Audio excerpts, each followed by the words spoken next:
سورۃ المائدہ کے 15ویں رکوع اور 7ویں پارے کے 5ویں رکوع کا آغاز ہے۔ قیامت کا ذکر ہے اور یہ فرمایا جا رہا ہے کہ لوگوں کل بروز قیامت تمہارا کیا ہوگا، جب تم اللہ کے سامنے کوئی عذر پیش نہ کر سکو گے۔ پوچھا جائے گا یہ کام کیوں کیا، کیسے کیا، کب کیا۔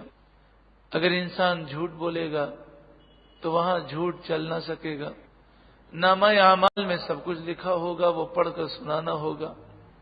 زبان پر مہر لگا دی جائے گی، جسم کا ہر عضو، جسم کے بال، جسم کی کھال، زمین کے وہ تمام حصے جہاں پر گناہ کیے سب گواہی دیں گے۔ اس موقع پر مشرکین اور کافر جھوٹ بولیں گے اور کہیں گے اے مالک، ہمارے پاس تو نہ کوئی نبی آیا نہ کوئی رسول آیا، یہ نبی اور یہ رسول تو ہمارے پاس آئے ہی نہیں ہیں، انہوں نے ہمیں نیکی کا پیغام دیا ہی نہیں ہے۔ اللہ تبارک و تعالی ہر بات کو جانتا ہے، لیکن پھر بھی اللہ تعالیٰ سوال فرمائے گا رسولوں سے، کیا تم گئے تھے؟ وہ کہیں گے ہاں۔ اللہ تعالیٰ فرمائے گا تم گئے تھے، تم نے تبلیغ کی، اس پر تمہارے پاس گواہ کون ہے؟ کون گواہی دے گا تمہاری؟ حالانکہ اللہ سب کچھ جانتا ہے۔ تو وہ کہیں گے امت محمدیہ ہماری گواہ ہے، امت محمدیہ گواہی دے گی۔ تو لوگ کہیں گے اے مالک، یہ تو ہمارے بہت بعد آئے، انہوں نے تو ہمیں دیکھا بھی نہیں تھا، یہ ہمارے خلاف گواہی کیسے دیتے ہیں؟ تو اللہ تعالیٰ امت محمدیہ سے پوچھے گا، حالانکہ وہ ہر بات جانتا ہے۔ تو امت محمدیہ یہ کہے گی اے مالک، ہمیں ہمارے نبی آخر الزمان نور مجسم سید عالم صلی اللہ علیہ وسلم نے خبر دی، اور ان کی خبر جھوٹی نہیں ہو سکتی، تو ان کی خبر پر ہم نے گواہی دی ہے۔ اللہ تبارک و تعالی حضور صلی اللہ علیہ وآلہ وسلم سے پوچھے گا، اور حضور صلی اللہ علیہ وآلہ وسلم انبیاء کی گواہی دیں گے۔ اس موقع پر کافر یہ نہیں کہیں گے یہ تو بعد میں آئے تھے، انہیں کیا پتہ چلے کہ پہلے کیا ہوا۔ سوال یہ ہے کہ اس وقت کافر یہ کیوں نہیں کہیں گے؟ اس لیے نہیں کہیں گے کہ آج جو حضور کے علم کو مانے یا نہ مانے، کل بروز قیامت سبھی مان لیں گے کہ اللہ نے انہیں سب سے بلند و بالا مقام دیا، اولین اور آخرین کا علم دیا، اور حضور اولین اور آخرین کو اللہ کی عطا سے دیکھنے والے ہیں۔ تو اسی طرح کل بروز قیامت اللہ تبارک و تعالی انبیاء سے پوچھے گا کہ جب تم گئے تو تمہاری قوم نے تمہیں کیا جواب دیا؟ یوم، اس قیامت کے دن، یجمع اللہ الرسل، اللہ رسولوں کو جمع کرے گا، فیقول، پھر کہے گا ماذا اجبتم، تمہیں کیا جواب ملا؟ تمہاری قوم نے نصیحتوں کو سن کر کیا جواب دیا؟ انبیاء قوم کے پاس گئے، قوم نے جواب دیا، نبی جانتے ہیں، رسول جانتے ہیں، لیکن وہ کیا کہہ رہے ہیں؟ قالوا لا علم لنا، وہ کہیں گے اے اللہ ہمیں کچھ بھی علم نہیں ہے، لا علم لنا، ہمیں نہیں معلوم، ہمارے لیے کچھ بھی علم نہیں ہے۔ تو فرمایا کہ یہ ایسا کیوں کہیں گے؟ حالانکہ نبی اور رسول گئے، قوم نے جو جواب دیا وہ جواب بھی ان کے سامنے دیا، اور وہ اس جواب کو جانتے بھی ہیں، لیکن وہ یہاں پر یہ کیوں کہہ رہے ہیں کہ ہمیں علم نہیں ہے؟ تو فرمایا کہ یہ بطور انکساری ہے، بطور عاجزی ہے۔ اے مالک، تیرے علم کے سامنے ہمارے علم کی کوئی حیثیت ہی نہیں ہے۔ مثلا ایک شخص بہت پڑھا لکھا ہو، قرآن و حدیث کا عالم ہو، لیکن جب وہ امام اعظم ابو حنیفہ رضی اللہ تعالیٰ کی بات کرے کہ وہ امام اعظم ابو حنیفہ ہیں کہ رسول اللہ صلی اللہ علیہ وآلہ وسلم نے جب حکیم لقمان کا ذکر کیا اور جب آپ نے ان کے تذکرے پر غور کیا تو آپ کے دل میں رشک پیدا ہوا کہ پچھلے نبیوں کی امت میں سے ہیں حکیم لقمان، لیکن اللہ تعالیٰ نے انہیں کیسی حکمتیں عطا فرمائی ہیں، کیسا حکیمانہ کلام ہے۔ تو اللہ تبارک و تعالیٰ نے آپ سے فرمایا کہ آپ کی امت کے اندر بھی حکیم لقمان کا جلوہ نظر آئے گا۔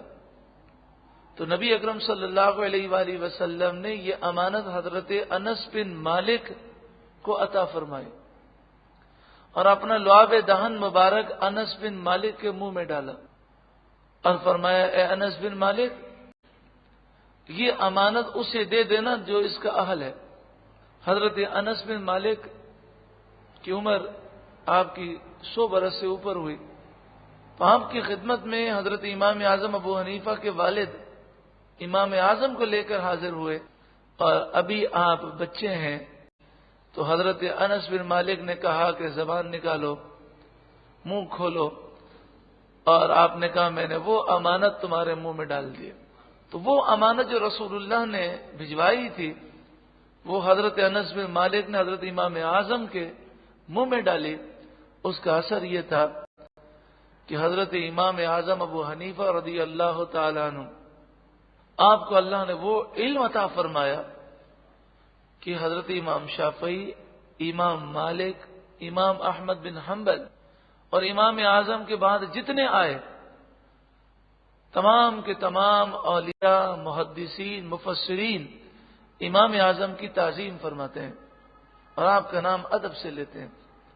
اب ہم بتائیے کہ کوئی شخص حضرت امام اعظم کے علم کو دیکھے اور پھر وہ اپنے علم کو دیکھے اور یہ کہے کہ ہم تو امام اعظم کے علم کے ایک ذرے کے برابر میں نہیں، ہم تو امام اعظم کے سامنے کچھ جانتے ہی نہیں ہیں۔ اس کا مطلب یہ نہیں کہ وہ نہیں جانتے، مطلب یہ ہے کہ ان کے علم کے سامنے ہمارے علم کی کوئی حیثیت ہی نہیں۔ جب مخلوق کے علم کی کیفیت مخلوق کے سامنے اتنی ہے تو مخلوق کا علم خالق کے سامنے کیا حیثیت رکھتا ہے؟ کہ ساری مخلوق کا علم مل کر بھی اللہ کے علم کے سامنے ایک ذرے کی حیثیت نہیں ہے، ایک ذرے کے برابر بھی نہیں ہے۔ تو اس لیے انہوں نے اس معنی میں کہا لا علم لنا، ہمارے پاس کوئی علم نہیں، یعنی ہمارے تیرے علم کے سامنے ہمارے علم کی حیثیت نہیں۔ انک انت علام الغیوب، بے شک تو ہی تمام غیبوں کو خوب جاننے والا ہے، ذاتی طور پر تو ہی جانتا ہے اور جسے جو ملا وہ تیری عطا سے ملا۔ یہاں آپ نے دیکھا کہ معلوم ہونے کے باوجود کہا لا علم لنا، تو یہ عاجزی اور انکساری کی کیفیات ہے۔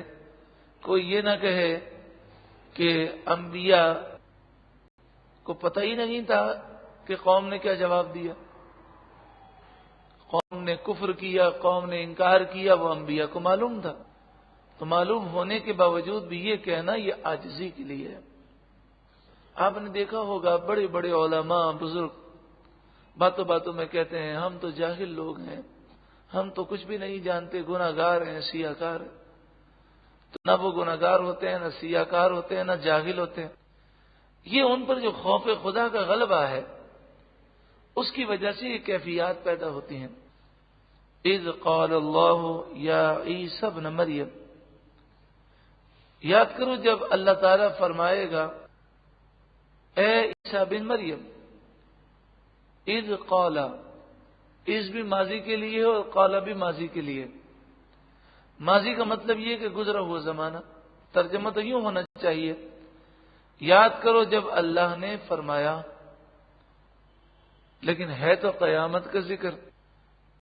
تو جب قیامت کا ذکر ہے تو فیوچر ٹینس ہونا چاہیے، مستقبل کا صیغہ ہونا چاہیے۔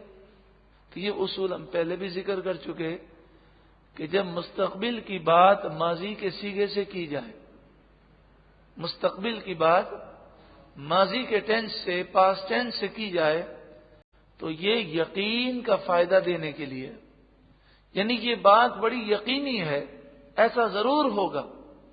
جیسے کوئی کہے میرا کام کر دیں، میرا کام کر دیں، تو سامنے والا جو سخی ہے وہ کہتا ہے تمہارا کام ہو گیا۔ کیا مانا؟ یہ یقین ہوگا، ابھی تو نہیں ہوا۔ وہ کہتا ہے تمہارا کام ہو گیا، یعنی مراد یہ ہے کہ اب تم شک نہ کرو، یہ بات ضرور ہوگی۔ اذ قال اللہ، یاد کرو جب اللہ فرمائے گا، یا عیسی ابن مریم، اے عیسی بن مریم، اذکر، اصل یہ لفظ اذکر، لیکن اس کا حمزہ جو ہے حمزہ وصلی ہے، جس کے معنی یہ ہوتے ہیں کہ یہ درمیانے کلام میں آ جائے تو حمزہ پڑھا نہیں جاتا، اور پیچھے سے ملا کر پڑھیں گے تو مریم اذکر، اے عیسی بن مریم یاد کیجئے، نعمتی، میری نعمت، علیہ کا جو آپ پر ہے، وعلی والدتک، اور جو آپ کی والدہ پر، اذ ایدتک، یاد کیجئے جب میں نے آپ کی مدد کی، بروح القدس، جبریل امین کے ذریعے، تکلم الناس، آپ لوگوں سے گفتگو کرتے، فی المہدی و کہلا، جھولے میں اور پختہ عمر میں۔ کہلن اس عمر کو کہتے ہیں جو 40 سال کے بعد ہو۔ حضرت عیسیٰ علیہ الصلوۃ والسلام 33 سال کی عمر میں آسمانوں کی طرف آپ بلند ہو گئے، تو آپ یقیناً واپس آئیں گے، اور پھر آپ کئی سال دنیا میں رہیں گے، اور آپ کی عمر 40 سال سے اوپر ہوگی، اور آپ اس وقت بھی کلام کریں گے۔ وَإِذْ عَلَّمْتُكَ الْكِتَابَ، اور یاد کرو جب میں نے تمہیں سکھائی کتاب، والحکمت، اور حکمت، والتورات، اور توریت، والانجیل، اور انجیل، وَإِذْ تَخْلُقُ مِنَ الطِّينِ، یہ سوال اور جواب کہاں ہوگا؟ قیامت کے میدان میں عیسائیوں کے سامنے، انہیں ذلیل کرنے کے لیے کہ عیسیٰ علیہ السلام خدا نہیں ہے، اور کبھی بھی انہوں نے خدا ہونے کا دعویٰ نہیں کیا۔ لیکن اب دیکھیں یہاں پر شرک کا رد کیا جا رہا ہے، اور شان کس کی بتائی جا رہی ہے؟ عیسیٰ علیہ السلام کی۔ تو یہ ہے توحید کا انداز، کہ شرک کا رد کیا جائے، توحید کا ذکر ہو، لیکن انبیاء کی توہین نہ کی جائے، بلکہ ان کی شان بتا کر یہ کہا جائے کہ یہ ساری طاقتیں اللہ نے دی ہیں، یہ طاقتیں باذن اللہ ہیں، لہذا انبیاء جو ہیں وہ خدا نہیں ہیں، وہ اللہ کے بیٹے نہیں ہیں، وہ الہ نہیں ہیں، وہ معبود نہیں ہیں۔ وَإِذْ تَخْلُقُ مِنَ الطِّينِ، اور یاد کرو جب آپ مٹی سے بناتے تھے، کہیئۃ الطیر، پرندے کی صورت جیسی، بِإِذْنِی، میرے اذن سے، فَتَنْفُخُ فِیہا، پھر آپ اس میں پھونک مارتے تھے، فَتَکُونُ، تو وہ ہو جاتا، طَیْرًا بِإِذْنِی، میرے اذن سے پرندہ، وَتُبْرِئُ الْأَکْمَحَ وَالْأَبْرَصَ، اور آپ شفا دیتے، الاکمہ، مادرزاد اندھوں کو، والابرص، اور برص کے مریضوں کو، باذنی، میرے اذن سے۔ اللہ نے حضرت عیسیٰ علیہ السلام کی شان کو بیان کیا، یہ نہیں کہا کہ آپ تو کسی کو شفا بھی نہیں دے سکتے تھے، بلکہ فرمان دیتے تھے شفا، مگر یہ شفا دینے کی طاقت میں نے دی تھی، آپ خدا نہیں ہیں۔ وَإِذْ تُخْرِجُ الْمَوْتَى، اور یاد کرو جب آپ مردوں کو زندہ کرتے، بِإِذْنِی، میرے اذن سے۔ وَإِذْ، اور یاد کرو جب کففت بنی اسرائیل عنک، جب میں نے بنی اسرائیل کو آپ سے دور کیا، روکا، یہودی آپ پر حملہ نہ کر سکے، اذ جئتہم بالبینات، جب آپ ان کے پاس روشن نشانیاں لے کر آئے اور انہوں نے انکار کر دیا، فقال الذین کفروا منہم، تو ان میں سے کافروں نے کہا، ان ھذا الا سحر مبین، یہ تو کھلا جادو ہے۔ وَإِذْ، اور اے عیسیٰ یاد کیجئے، اوحیت الی الحواریین، جب میں نے حواریوں کے دل میں یہ بات ڈالی، ان آمنوا بی و برسولی، کہ تم ایمان لاؤ مجھ پر اور میرے رسول پر، یعنی اصل میں ایمان کی توفیق دینے والا تو صرف اور صرف اللہ تعالی ہے، باقی ہدایت جو ہے وہ کسی ذریعے سے حاصل ہوتی ہے۔ قالو، تو وہ حواری بولے، آمنا، ہم ایمان لائے، واشہد باننا مسلمون، آپ گواہ رہیے اس بات پر کہ بے شک ہم مسلمان ہیں۔ اذ، اے عیسیٰ یاد کیجئے جب، قال الحواریون، حواریوں نے کہا، یا عیسی ابن مریم، اے عیسیٰ بن مریم، هل يستطيع ربك ان ينزل علينا مائدة من السماء، کیا اللہ تعالی ہم پر آسمان سے دسترخوان نازل فرمائے گا؟ یعنی کیا اللہ تعالی ہم پر یہ کرم کرے گا کہ مائدہ، ایسا دسترخوان جو کھانے سے بھرا ہوا ہو، وہ ہمیں عطا کیا جائے اور آسمان سے نازل ہو؟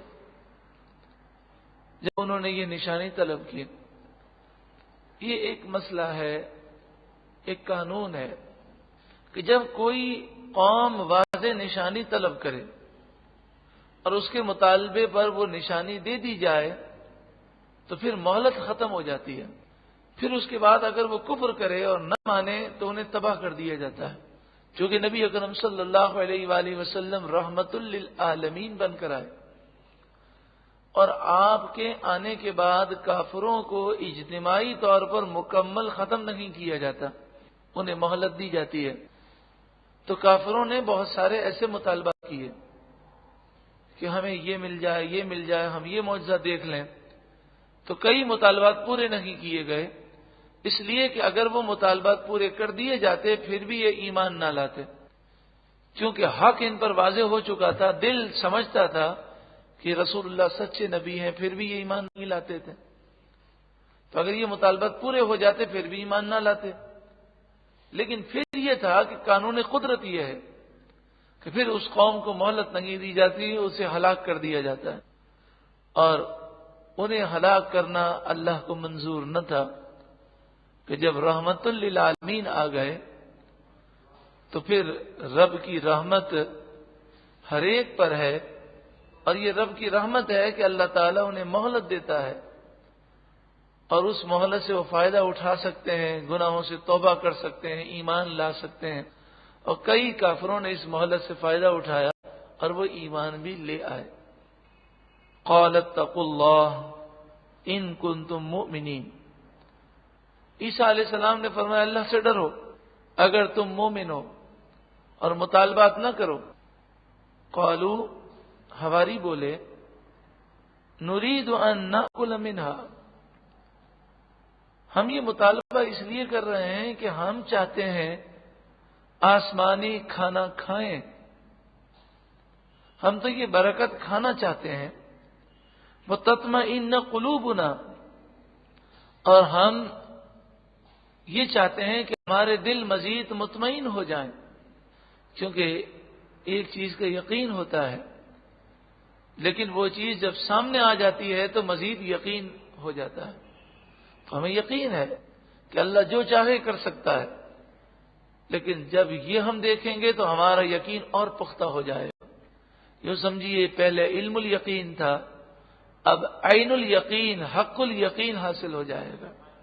جیسا آپ نے دیکھا ہوگا کہ ہمیں یقین ہے کہ اس وظیفے کی بڑی برکتیں ہیں، لیکن انسان کبھی وظیفہ کرتا ہے اور اس کی برکت اس کے سامنے آ جاتی ہے تو اسے کیسا یقین ہو جاتا ہے اور پھر جتنا یقین پختہ ہوگا اتنا ہی وظیفہ اتنا ہی فائدہ ملتا ہے.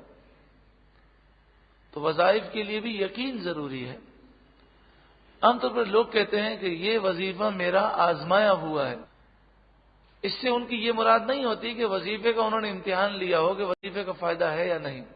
مراد یہی ہوتی ہے کہ میں نے اس وظیفے پر عمل کیا ہے اور اس کی برکتیں میں نے اپنی آنکھوں سے دیکھی.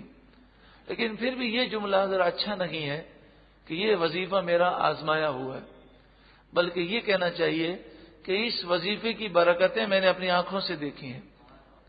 یہ وظیفہ میرا آزمایا ہوا ہے، یہ جملہ نہ کہیں بلکہ کیا کہیں، اس وظیفے کی برکتیں میں نے اپنی آنکھوں سے دیکھی ہیں. اور جب یقین ہوتا ہے تو فوراً شفا بھی مل جاتی ہے. اصل میں بات یہ ہے کہ جب ڈاکٹر کہہ دیتا ہے یہ مریض لا علاج ہے، تو لوگ دعا بھی بے یقینی کے ساتھ کرتے ہیں اور دم بھی بے یقینی کے ساتھ کرتے ہیں. یقین کی کیفیت نہیں ہوتی. ایک دن فجر کی نماز پڑھ کے مسجد کی سیڑھیاں ہم اتر رہے تھے تو ایک نوجوان ملا. اس کے چہرے کو دیکھا تو اس کے چہرے پر عجیب و غریب قسم کے دانے تھے. تو اس نے کہا کہ دعا کریں، بڑی تکلیف ہے، اور اس کا علاج جو ڈاکٹروں نے کہا ہے وہ یہ ہے کہ اس پر الیکٹرک کا شارٹ لگانا ہوگا اور اس کے ذریعے ختم کیے جائیں گے. اس الیکٹرک کے ذریعے ختم تو ہو جائیں گے مگر نشانات چہرے پر باقی رہیں گے. تو ہم نے اسے ایک فضیلت سنائی کہ نبی اکرم صلی اللہ علیہ وآلہ وسلم فرماتے ہیں کہ سورہ فاتحہ میں ہر بیماری کی شفا ہے. اور بخاری شریف میں ہے کہ صحابہ کرام سفر میں تھے تو ایک عورت آئی جو کنیز تھی. اس نے کہا کہ ہمارے قبیلے کے سردار کو سانپ نے یا بچھو نے ڈنک مارا ہے اور وہ مرنے کے قریب ہے، تو ہے کوئی تم میں دم کرنے والا؟ تو صحابہ کرام وہاں گئے اور ایک صحابی نے سورہ فاتحہ پڑھ کر اسے دم کیا.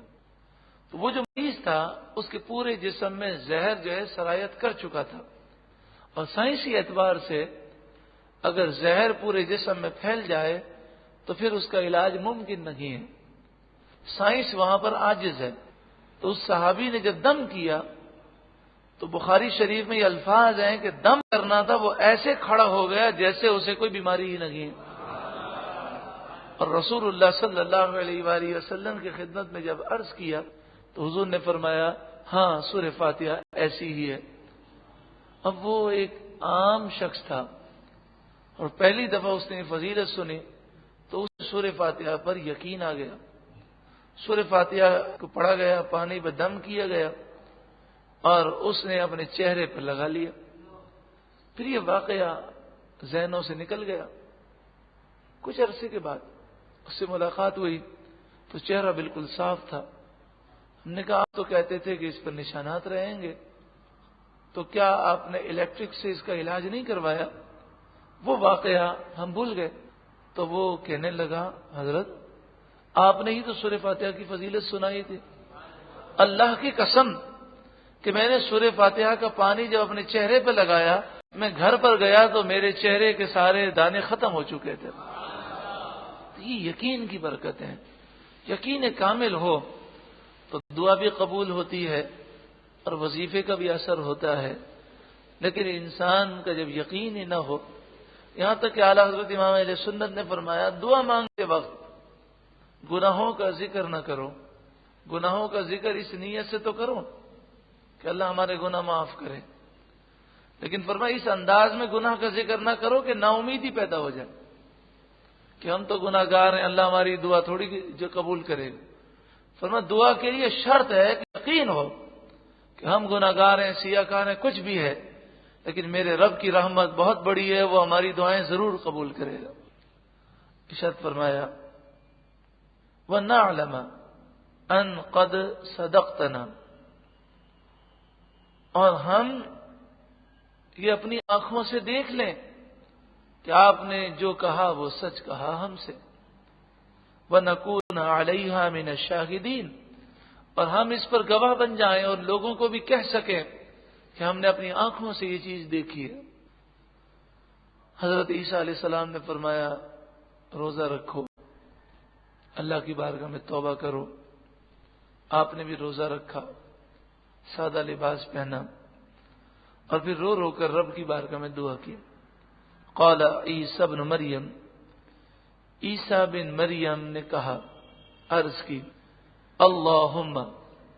یہ بھی آپ دیکھیں, اگر اس کو الگ پڑھیں گے تو اللہم, لیکن چونکہ یہ آیت کے بیچ میں ہے اور قرآن جب پڑھا جائے گا تو ملا کے پڑھا جائے گا, تو ہم ایسے پڑھیں گے مریم اللہم, پیچھے سے ملا دیں گے, اور شروع کا جو اللہم کا حمزہ ہے یعنی الف پر جو زبر پڑھا جاتا ہے وہ زبر نہیں پڑھا جائے گا. قال عیسی ابن مریم اللہم, عیسیٰ بن مریم نے عرض کی, اے اللہ, ربنا, اے ہمارے رب, انزل علینا مائدۃ من السماء, ہم پر آسمان سے دسترخوان نازل فرما, یہ نعمت تو ہمیں عطا فرما. اے مالک, جب یہ نعمت ہمیں ملے گی, تکون لنا عیدا لاولنا وآخرنا, تو یہ دن ہمارے لیے, ہمارے اول کے لیے اور ہمارے آخر کے لیے وہ عید کا دن ہوگا. عید سے مراد وہ عید نہیں ہے جو عید الفطر اور عید الاضحیٰ ہے کہ جسے منایا جاتا ہے, کیونکہ تاریخ سے یہ بات ثابت نہیں ہے کہ اس دن جو ہے عیسیٰ علیہ الصلوۃ والسلام نے عید الفطر یا عید الاضحیٰ جیسے کام لازم کیے ہوں. یہاں عید سے مراد ہے خوشی کا دن, یادگار دن. جب ہم کہتے ہیں نا عید میلاد النبی, تو اس سے مراد بھی شرعی عید نہیں ہے. شرعی عید دو ہیں نا, عید الفطر, عید الاضحیٰ, بلکہ یہاں پر عید میلاد النبی سے مراد ہے حضور کی ولادت کا وہ دن مبارک جو خوشی کا دن ہے, وہ یادگار دن ہے, جس دن ہمیں اللہ کی بارگاہ میں بہت زیادہ شکر کرنا چاہیے. جس طرح جمعہ جو ہے وہ عید کا دن حدیث پاک میں کہا گیا, تو اس سے بھی مراد کیا ہے, وہ یادگار دن ہے کہ اس دن حضرت آدم علیہ السلام کی ولادت ہوئی ہے. یوم عرفہ کو عید کا دن کہا گیا, یعنی وہ یادگار دن ہے, خوشی کا دن ہے. اس دن اللہ نے ہمیں یہ نعمت عطا فرمائی کہ حضرت بی بی حوا اور حضرت آدم علیہ السلام کی ملاقات ہوئی.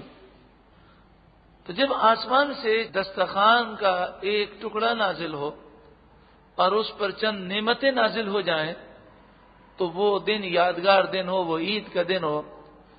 تو جس دن میرے آقا اور آپ کے آقا نور مجسم سید عالم صلی اللہ علیہ وسلم تشریف لائے, جن کی وجہ سے ہمیں قرآن ملا, جن کے صدقے میں ہمیں رحمان ملا کہ ہم نے اللہ کو جانا, ہم نے جنت میں جانے والے کام کرنے کی کوششیں کی, تو جس محبوب کے صدقے میں اتنا کرم ہوا تو وہ نعمت عظمیٰ ہے, وہ نعمت کبریٰ ہے, اللہ کی بہت بڑی نعمت ہے. تو وہ دن یقیناً عیدوں کی بھی عید ہے. تو اس دن اگر اللہ کا شکر ادا کیا جائے اور حضور کی شان بیان کی جائے تو اس میں کوئی حرج والی بات نہیں. اور صدیاں گزر گئیں, مسلمانوں کا اس پر معمول ہے, اور کسی محقق نے, کسی مفسر نے, کسی محدث نے کہ جو مستند ہو, کبھی بھی عید میلاد النبی پر یا مولود شریف پر کسی نے اعتراض نہیں کیا. حضرت محدث ابن جوزی, جن کا سن وصال تقریباً 800 سال پہلے ہے, اور یہ وہ محدث ہیں کہ جنہیں پوری دنیا میں تسلیم کیا جاتا ہے, چاہے وہ یا رسول اللہ کہنے والا ہو یا نہ ہو, انہیں محدث مانتا ہے. وہ اپنی کتاب میں یہ لکھتے ہیں کہ صدیاں گزر گئیں, ہم یہ دیکھ رہے ہیں کہ ربیع الاول میں مسلمان خوشیاں مناتے ہیں اور محفل میلاد کرتے ہیں. اس موضوع پر اگر آپ مزید تفصیل سے جاننا چاہیں تو کیسٹ ہے, سی ڈی ہے, وہ سماعت کیجئے, جشن عید میلاد النبی اور شرعی اصول, اور چاہیں تو یہ کتاب پڑھیں, عظمت قرآن اور جشن عید میلاد النبی. وہ آیتم من کا, اور یہ دسترخوان کا نزول تیری طرف سے ایک نشانی ہوگا. ورزقنا, اے اللہ تو ہمیں روزی عطا فرما, وَأَنْتَ خَيْرُ الرَّازِقِينَ، اور تو سب سے بہتر روزی دینے والا ہے۔ اے مالک، عیسیٰ علیہ السلام کی اس دعا کے صدقے میں تو ہماری روزیاں بھی کشادہ فرما، تنگ دستی کو، بے روزگاری کو، قرضوں کو اے مالک تو دور فرما، اور ہمیں حضرت عثمان غنی کا وہ خزانہ عطا فرما کہ وہ مال، کہ جو مال تیرا قرب عطا کرے، وہ مال کہ جو غفلت کا باعث نہ ہو، وہ مال کہ جو بنگلے بنانے پر اور اپنی ذات پر خرچ نہ ہو بلکہ تیری راہ میں خرچ ہو، ایسا مال عطا فرما، بہتری کے ساتھ، عافیت کے ساتھ عطا فرما۔ قال اللہ تعالیٰ نے فرمایا انی منزلها علیکم، بے شک میں تم پر یہ نازل کروں گا، فمن یکفر بعد منکم، پھر جو کوئی اس کے بعد تم میں سے کفر کرے گا، یعنی یہ معجزہ دیکھنے کے بعد بھی اگر کوئی نہیں مانے گا، فإنی اعذبہ عذابا لا اعذبہ احدا من العالمین، بے شک میں اسے وہ عذاب دوں گا جو عذاب میں نے سارے جہاں میں کسی کو نہیں دیا، یعنی سخت ترین عذاب اسے ملے گا۔ دسترخوان نازل ہوا، اس پر کیا کیا کھانے کی برکتیں تھیں، اللہ جانے، اس کے محبوب جانے۔ اس کی تفصیل ہم اچھی طرح نہیں جانتے۔ ہاں ایک روایت ملتی ہے جو مفسرین نے لکھی ہے کہ اس دسترخوان پر ایک بہت بڑی مچھلی بھی تھی اور اس پر روٹیاں بھی تھیں، اور اس مچھلی کے پاس سرکہ بھی تھا اور نمک بھی تھا، اس کے علاوہ اور بھی کھانے تھے، اور اس کھانے کی یہ تاثیر تھی کہ سارے لوگ جمع ہو کر کھاتے تھے، لیکن اس میں ایک لقمے کی بھی کمی نہیں ہوتی تھی، لیکن حکم تھا جتنا کھانا ہے کھاؤ۔ یہ دسترخوان کھانے کے وقت نیچے آتا تھا، اور جب لوگ اچھی طرح سیر ہو جاتے تھے یہ پھر اوپر اٹھ جاتا تھا، اور یہ دن میں 2 مرتبہ نیچے آتا تھا۔ لیکن بنی اسرائیل کے ان لوگوں نے یہ سوچا کہ اب ساری زندگی تو ایسا ہوگا نہیں، اور یہ پھر ہو سکتا ہے کہ ابھی صبح آیا ہے تو شام کو نہ آئے، تو یہ صبح کھانا کھاتے تھے تو اس میں سے وہ جو ہے چوری کرتے تھے اور وہ بچا کے رکھتے تھے تاکہ شام کو کام آئے، اگر شام کو نہ آئے تو اس کی وجہ سے یہ دسترخوان اترنا بھی بند ہو گیا، اور انہوں نے جو کھانا چھپایا تھا وہ بھی سڑ گیا، اور جن لوگوں نے انکار کیا انہیں بندر اور خنزیر بنا دیا گیا۔ اللہ رب العالمین ہمیں اس کی نعمتوں پر شکر ادا کرنے کی توفیق عطا فرمائے۔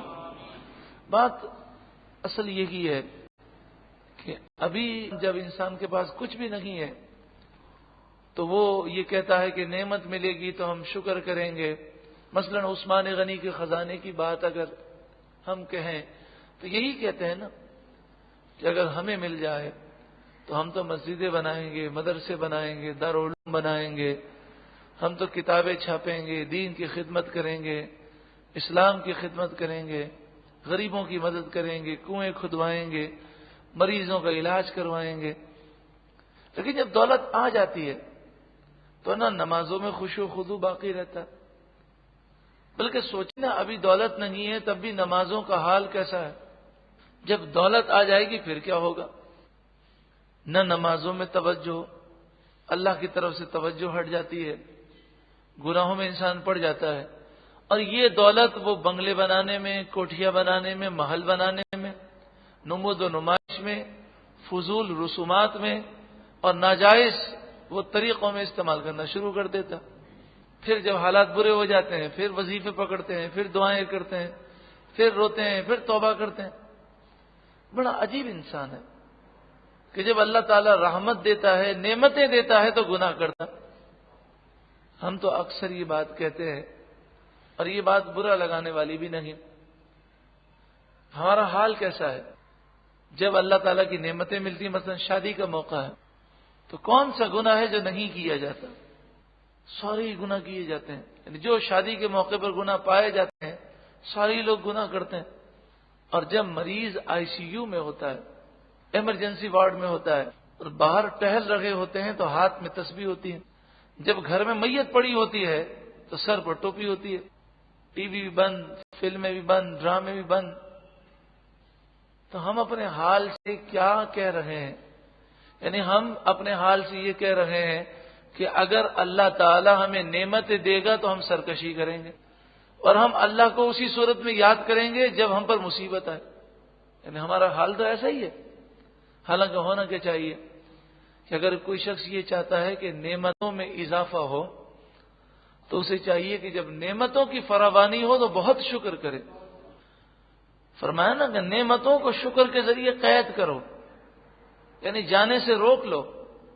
اتنا شکر کرو، زبان پر ہر وقت شکریہ، بیٹھے بیٹھے غور کرتے رہیں اللہ نے ہمیں یہ نعمت دی ہے، ہمیں یہ نعمت دی ہے، ہمیں یہ نعمت دی ہے.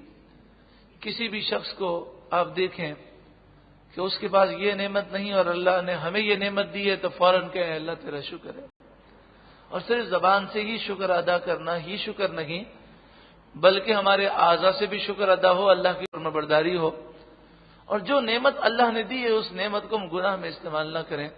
اللہ رب العالمین مجھے بھی عمل کی توفیق عطا فرمائے، آپ کو بھی عمل کی توفیق عطا فرمائے، اور رب العالمین ہمیں اپنی معرفت عطا فرمائے، ہمارے دلوں کو نرم فرمائے، اور ہمیں اس قلیل بے وفا فانی مختصر غرض اور مطلب کی دنیا کی حقیقت سمجھتے ہوئے طویل ترین قبر و آخرت کی تیاری کرنے کی توفیق عطا فرمائے.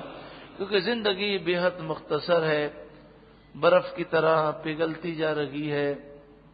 ایک نہ ایک دن ہماری آخری صبح ہوگی، آخری رات ہوگی، آخری نماز ہوگی، آخری مرتبہ ہماری زندگی میں اذان دی جائے گی. ہم مسجد سے اذان سن رہے ہوں گے، ہو سکتا ہے وہ اذان ہماری زندگی کی آخری اذان ہو، اور ہم سے کہا جا رہا ہو حی علی الصلاۃ، آؤ نماز کی طرف، حی علی الفلاح، آؤ بھلائی کی طرف. لیکن ہو سکتا ہے کہ اگر ہم نے اس کی طرف توجہ نہ دی تو پھر حسرت ہوگی.